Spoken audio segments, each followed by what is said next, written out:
बिस्मिल्लाहिर्रहमानिर्रहीम। नाज़रीन अस्सलाम वालेकुम। मैं हूं आपका मेज़बान साबिर शाकिर, वफाक़ दारुल हुकूमत इस्लामाबाद से कुछ ताज़ा तरीन इत्तलात और अहम खबरें आपसे शेयर करते हैं।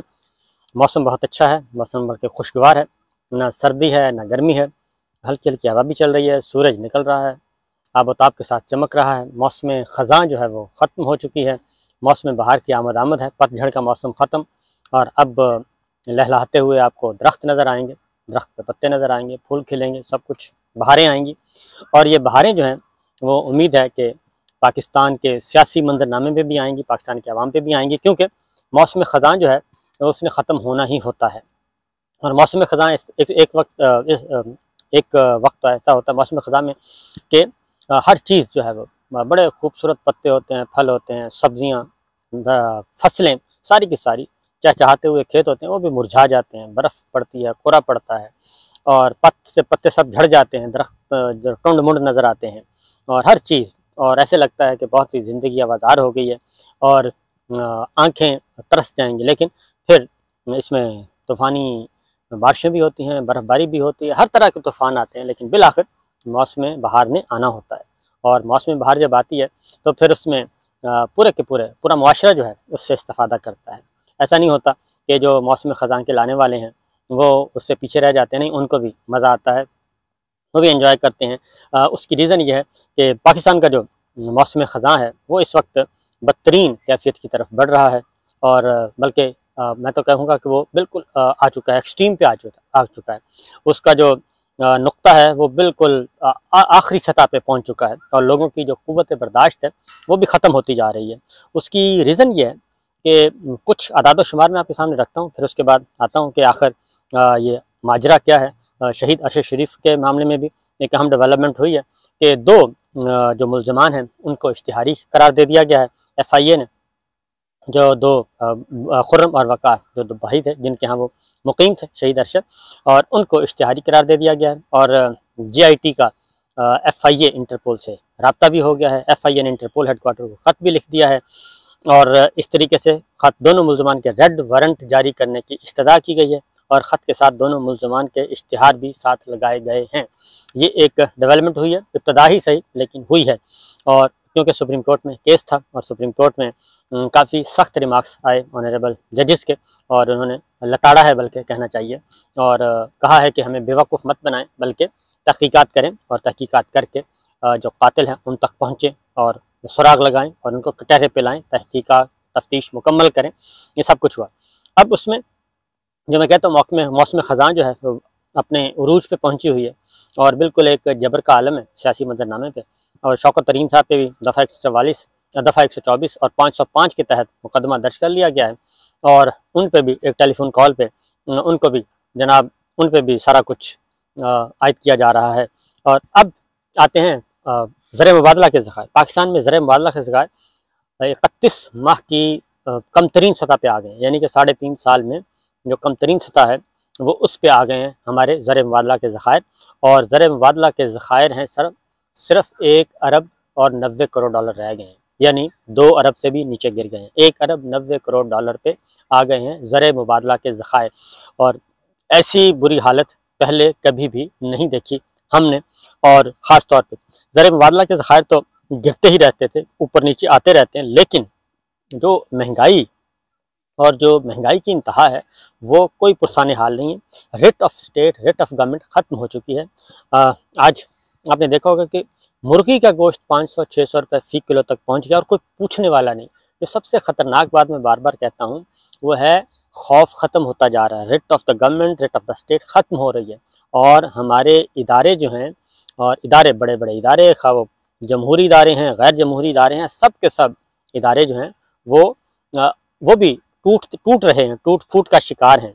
और इसके साथ साथ जो अगली ख़बर है, एक तो ये 31 माह के तफसीलात ज़र जो हैं वो 2 अरब डॉलर से भी नीचे आए हैं और 1 अरब 90 करोड़ डॉलर, 1 अरब 90 करोड़ डॉलर से भी कम है, लेकिन चलें लमसम अमाउंट बता रहा हूँ। और ये 31% इसमें कमी आई है जी। तरसीलात ज़र में जनवरी 2022 में 13% कमी आई है और दिसंबर 22 में ये 10% कमी आई और जुलाई तक जनवरी के दौरान जो तरसीलात ज़र हैं ये 11% कम हो गई हैं। और ये है इस वक्त की सूरत हाल तरसीलात ज़र की। और जो ओवरसीज़ पाकिस्तानीज़ हैं वो भी नाला हैं और वो भी हालात से नाखुश हैं।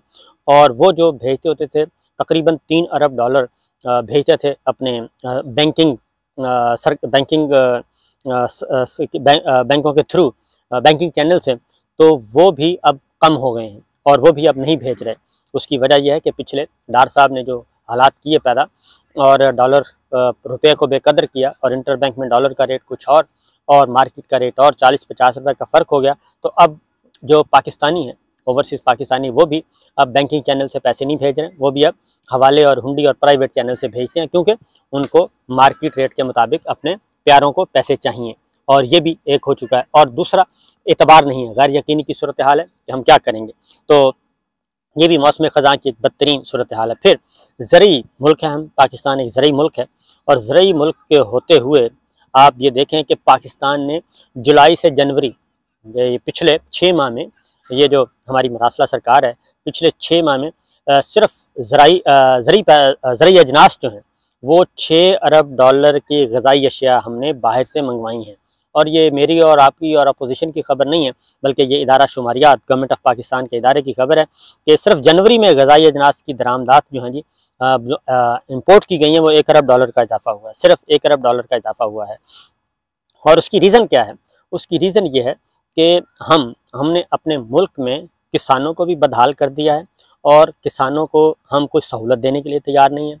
और उनकी जो अजनास हैं, उनकी अजनास वो मेहनत करते हैं। मैं ख़ुद किसान फैमिली से, काश्तकार फैमिली से ताल्लुक़ रखता हूँ।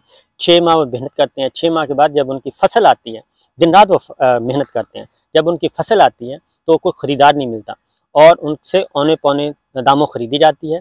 और फिर वही गंदम जो वो बेचते हैं 100 रुपये से भी कम, यानी कि 80 रुपये किलो बेचते हैं, वो उनको वापस जो ख़रीदनी पड़ती है आटे की सूरत में, वो उससे डबल कीमत पे ख़रीदनी पड़ती है और वो भी नहीं मिलती। आटा इस वक्त किल्लत है। इसी तरीके से सब्ज़ियाँ जो हैं वो बेचते हैं वो औने पौने, और जब उनको वापस खाने के लिए ख़रीदनी पड़ती हैं तो उसकी कीमत आसमानों तक छुरी होती है और उसका फ़ायदा जो है वो आम आदमी तक नहीं पहुँचता। इसलिए खाद ब्लैक में मिलती है और ओरिजिनल और जो गवर्नमेंट प्राइस है उस पर नहीं मिलती। अद्वियात, ज़रई अद्वियात नहीं मिलती, बीज नहीं मिलता, कोई सहूलत नहीं है, बिजली है नहीं लेकिन बिल बहुत ज़्यादा है। ये सब कुछ हो रहा है। और फिर कुकिंग ऑयल जो है वो, अब ये जो सारी फिर अब महंगाई जो आती है, क्योंकि पाकिस्तान हमारे यहाँ होता यह है कि हमारे यहाँ कोई प्लानिंग नहीं है और कोई है नहीं, बाहर से चीज़ें मंगवाते हैं और मंगवाने वाले को भी फ़ायदा। पहले हम इंपोर्ट करते हैं, इंपोर्ट करके उसमें भी हम हासिल करते हैं और किकबैक्स भी लेते हैं और माल भी बनाते हैं और उसके बाद फिर उनको महंगे दामों पर फ़रोख्त भी करते हैं। जुलाई और जनवरी खाने पीने के अशिया 6% बढ़ी हैं जी, बाहर से आई हैं। कुकिंग ऑयल 20% इजाफे से 2 अरब 72 करोड़ डॉलर का आया जी। 2 अरब 72 करोड़ डॉलर का सिर्फ हमने कुकिंग ऑयल मंगवाया है बाहर से। और सब्ज़ी और दालें 50% इजाफा हुआ है। 85 करोड़ डॉलर की हमने दालें और सब्जियां मंगवाई हैं बाहर से। ये है पाकिस्तान का हाल और पाकिस्तान की जो प्लानिंग है ये इस वक्त ज़रई मुल्क है पाकिस्तान। 7 माह में चाय और कॉफ़ी की दरामदात में 3.5% इजाफा हुआ है और हमने कॉफ़ी और चाय 36 करोड़ 61 लाख डॉलर की मंगवाई है जी। ये सब कुछ हो रहा है। फल 7 महीनों में फल मेवाजात की दरामदात में 11 करोड़ 78 लाख डॉलर हैं जी। ये सारे कुछ मसाला जात हमने 9 करोड़ डॉलर के मंगवाए हैं। डेयरी 2 करोड़ 28 लाख डॉलर की। ये तंबाकू जो है वो 81 लाख डॉलर का। तो ये मौसम ख़ज़ां की हालात हैं और अगर हमने इनको ना संभाला, और ये सब कुछ हुआ है हमारी मरासला सरकार के नतीजे में, और क्योंकि उनका कोई है नहीं, प्रायोरिटी नहीं है पाकिस्तान के हालात को ठीक करना और पाकिस्तान के मामलात को ठीक करना, उनकी प्रायोरिटी नहीं है। बल्कि इसके ऊपर एक और चीज़ आपको बता दूं कि इसके बरक्स अभी तो मैंने एक हल्की सी तस्वीर पेश की है, लेकिन जो दूसरी जानिब है जो हमारे यहाँ एक बहरान और आ रहा है और वो है जो बिजली के बिलों में इजाफा हो रहा है। बिजली की कीमत बढ़ानी पड़ रही है। IMF ने इंदिया दे दिया है और वो हुक्म करके चले गए हैं और उसके भी पीछे हमें कोई यानी कि कोई उसमें पीछे हटने की कोई गुंजाइश नहीं है, बल्कि वो हमें हर सूरत में देनी ही देनी है और कीमत बढ़ानी ही बढ़ानी है। वो अगर नहीं बढ़ाएंगे तो फिर हमें कुछ हासिल नहीं हो सकेगा।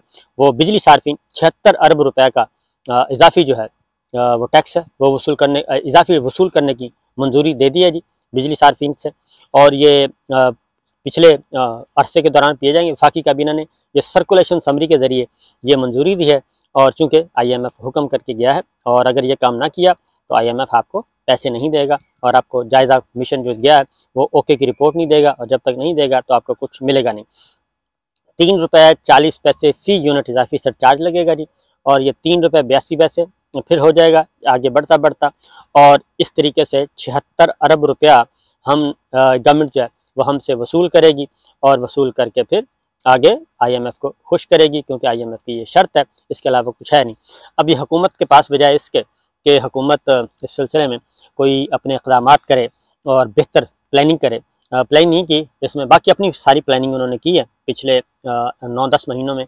अपनी प्लानिंग करके उन्होंने अपने सारे मामलात सीधे कर लिए हैं, केसेस वेसेस ख़त्म कर दिए हैं, 1100-1200 रुपये के जो हैं वो मुकदमात ख़त्म किए हैं। मरीम साहबा वापस आ गई हैं पीपल्स पार्टी, और उसमें बिल्कुल 386 से ज़्यादा तकरीबन 400 मुकदमात हैं जो नैब तरामीम की नज़र हुए और वो वापस हुए, और मज़ीद अभी NRO 2 जो है उसको इन्हांस करने की कोशिश की जा रही है, उसको बढ़ाने की कोशिश की जा रही है, और कहा जा रहा है कि ये तो बहुत नाकाफ़ी है, अभी हमारी कारकर्दगी तब बेहतर होगी, हम तब इस मुल्क की हालत ठीक करेंगे कि हम सबको एक मज़ीद ग्रैंड NRO दिया जाए, और उस ग्रैंड NRO में इमरान खान साहब को अंदर किया जाए, इमरान खान साहब को नाअहल किया जाए, अपोजिशन का कला कमा कर दिया जाए, और नवाज शरीफ साहब की वतन वापसी के लिए हंगामी बुनियादों पे, जंगी बुनियादों पे इक़दामात किए जाएँ, और इसलिए इसकी राह में कोई अदालती निज़ाम, कोई आइन, कोई कानून नहीं आना चाहिए, और जो भी आए उसको रगड़ दिया जाए, पाश कर दिया जाए, बुलडोज़ किया जाए, लेकिन हमारे साथ जो चीज़ें तय हुई हैं उनको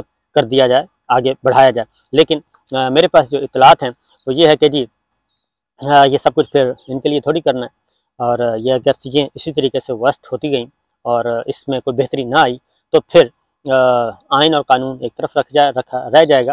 फिर शबर रज़ा ज़ैदी साहब की जो गुफ्तगू है उसको बार बार आप सुना करें, याद रखा करें। फ़ैसले हो चुके हैं, प्लान A B C तैयार करके बैठे हैं, क्योंकि इलेक्शन की तरफ जाएंगे तो इलेक्शन के नतीजे तो सबको मालूम है कि इलेक्शन का नतीजा क्या होगा, और उस इलेक्शन के नतीजे को कबूल करने के लिए तैयार नहीं, क्योंकि वो नतीजा इलेक्शन का कबूल करते हैं, इलेक्शन करवाते हैं, तो फिर ऐसी सूरत में हालात जो हैं वो मज़ीद इनके लिए ख़राब हो जाएंगे। फिर इतनी लंबी सारी एक्सरसाइज करने की क्या ज़रूरत है। और बाजवा साहब जो हैं वो बदस्तूर अपने कार्रवाइयाँ डाल रहे हैं और अपने काम कर रहे हैं, और लेकिन उसके पैरेलल उसके अपोजिट भी कुछ हो रहा है। और अगर बाजवा साहब ये समझते हैं कि वो रियासत से बालातर हैं, तो रियासत से बालातर बिल्कुल नहीं है जनाब। रियासत भी अपनी आंखें खोल के बैठी है, लेकिन देखते हैं कि चीज़ें जो हैं वो अपने मंतकी अंजाम तक कैसे पहुंचती हैं। उसकी रीज़न ये है कि अगर रियासत को चलाना है तो फिर रिफ्ट ऑफ स्टेट और रिफ्ट ऑफ द गवर्नमेंट और डिसिप्लिन ये तो होना होगा। ये नहीं हो सकता कि लेफ्टिनेंट जनरल अमजद शुएब साहब को तो 2-3 दफ़ा बुलाया जाए और उनको सारा दिन बिठाया जाए FIA में, और लेकिन दूसरे रिटायर्ड जर्नल जो हैं वो अपने घरों में बैठे बिल्कुल अपना एक नैरेटिव और एक अपना पूरे का पूरा उन्होंने एक पॉलिटिकल दफ्तर खोला हो और वो सब कुछ करें और उनको कोई ना पूछे। लेकिन लेफ्टिनेंट अमजद शुएब साहब को ज़रूर पूछा जाए, क्योंकि वो शरीफ आदमी हैं और वो पाकिस्तान में बैठे हैं और रिस्क हलाल कमा रहे हैं, इसलिए उन पे ये आफत आई हुई है। इजाज़त दीजिए, अल्लाह हाफ़िज़।